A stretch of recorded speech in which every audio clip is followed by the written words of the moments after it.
Hey YouTube, what's going on, and welcome back to Cairo and His Things. Today we're going to be unboxing and reviewing this Trustfire MT26. I'm pretty excited to try this one out because I really love the Trustfire Mini X3. I even rated it last year as the best flashlight release of 2024. However, I don't know anything about any of their other products, and I want to know, was that a one-hit wonder, or is Trustfire a legitimate brand? So let's open this up, let's take a look at it, and I hope you enjoy this video. A quick note that only 3% of my viewers are subscribers. As a small channel, if you would consider subscribing, I'd really appreciate it. I've got a goal to hit 1,000 subscribers, and I would really appreciate it if you'd help me hit that goal. Thanks so much. Alright guys, I'll be honest, I got excited and opened up the box before I videotaped it, so we'll just cover what's inside the box. So obviously it comes with the box. It comes with a USB A to C charging cable. It comes with the manual, and it comes with a clip. Now this is already coming pre-installed, so it comes with the lanyard separately. So I simply remove the clip and I put the lanyard on the back, and then of course it comes with the flashlight. Let's get started with the size and dimensions on this MT26. I'll go ahead and throw the dimensions up on the side of the screen. And while we're looking at that, let's look at some size comparisons. First up, we have the Workhorse TS26S. Both of these are 21700 lights. And we can see here that the Trustfire is just a little bit longer. On the tubes, they're very, very close. I'd say the Trustfire might be just a hair wider. And on the head, the Workhorse is just a hair wider. So really, really close on size there outside of length. Another one we have here is a 21700 light from Olight. This is the Warrior 3S, and this is a dual switch light. So here we can see the Olight is longer. As far as the head, the Trustfire is quite a bit bigger, and both of these have a magnet on the bottom, but looks like they're pretty close here, but the Trustfire might be just slightly wider on the tail as well. So Olight is thinner but longer. And lastly, we have another 21700 light, but this is a zoomable flashlight. This is the Claris EP12. So both of these using the same battery here, and you can see how much bigger a zoomable flashlight is. Quite a bit longer. Fairly close on the tail, although the Claris is still bigger, and way bigger on the head. So that's the size on the Trustfire MT26. For the battery on this flashlight, this does take a 21700 battery, so we'll take a look at that.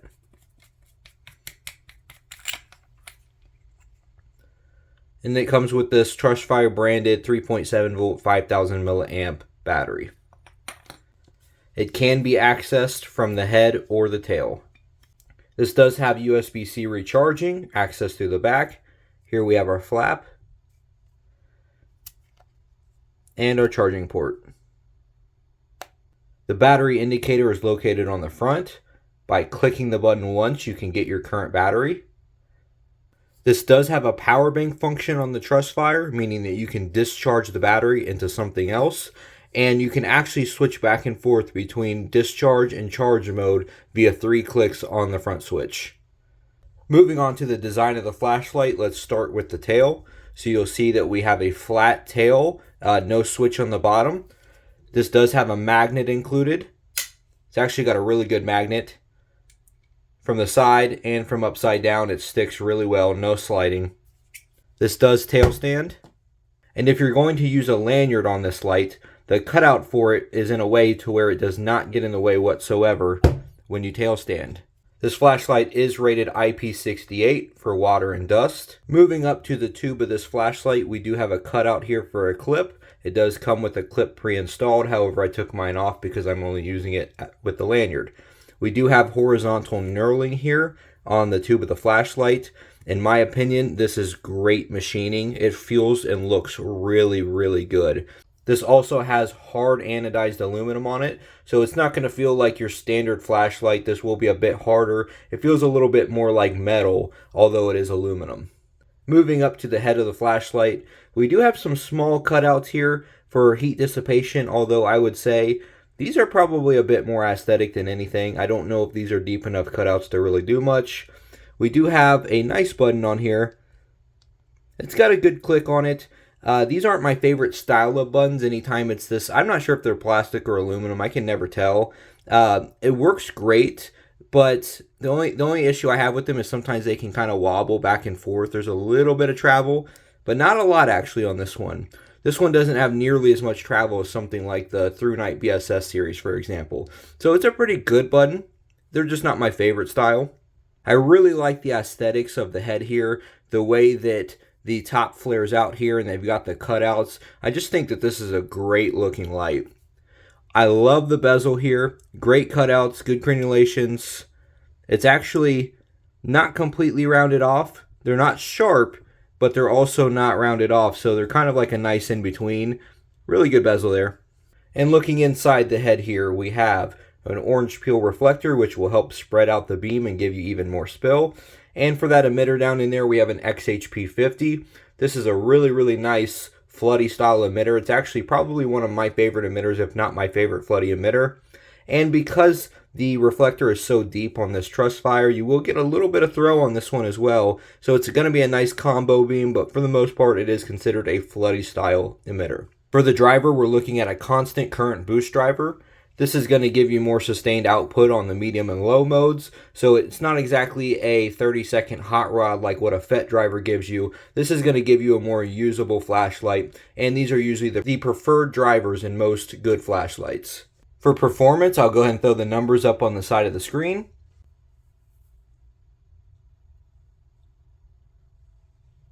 Now let's get into the user interface on this flashlight. Alright, so this is going to be a little bit different in that it won't be a click on, click off. This is going to be a hold on, hold off. So when you hold to get on, you then click to cycle through your modes, our candlelight, low, medium, high, back to candlelight, and then hold for off. One thing that's pretty neat about this flashlight is it does have a timing mode, meaning that if you have this flashlight in the candlelight mode, which is your lowest mode, you can actually turn on a timer to leave this on, and then it will shut off after that amount of time. So when you double click while in candle mode, you can then set the timer, and every time you double click, you can up it an hour, all the way up to a max of 8 hours. If you decide you want to turn it off prior to then, you just hold to turn it off, and that will shut off the timer. Alright, let's take this outside and look at some beam shots, and when we get back, we'll talk about my thoughts and opinions on this flashlight.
Now that we're back, let's get into my final thoughts on this flashlight.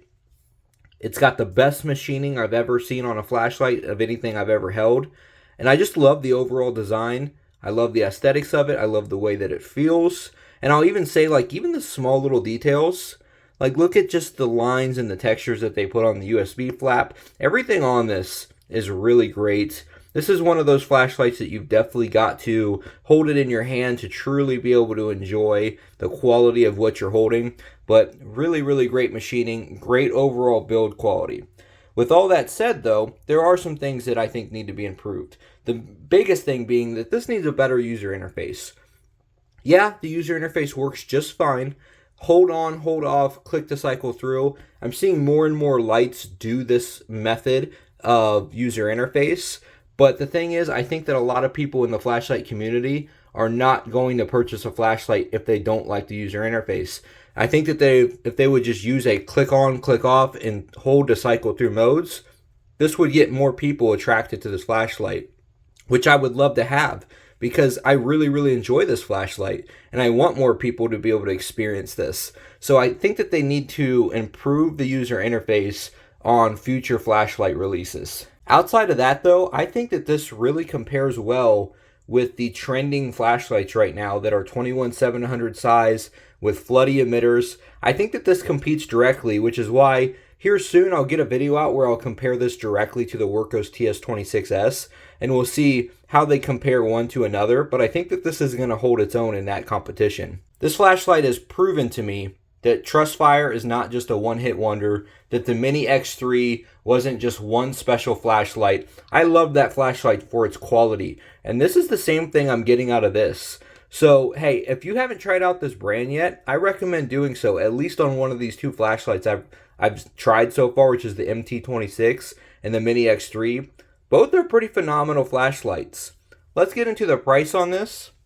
So right now, this is $58 on the Trustfire website. However, it looks like if you put the code in, you can get this for $45 at the moment. So this is less than half the price of the AceBeam E75. I think that this competes directly with those lights, and I think that this has a better machining and quality than those flashlights as well. So I recommend giving this one a shot. Thanks so much for watching, and have a great week.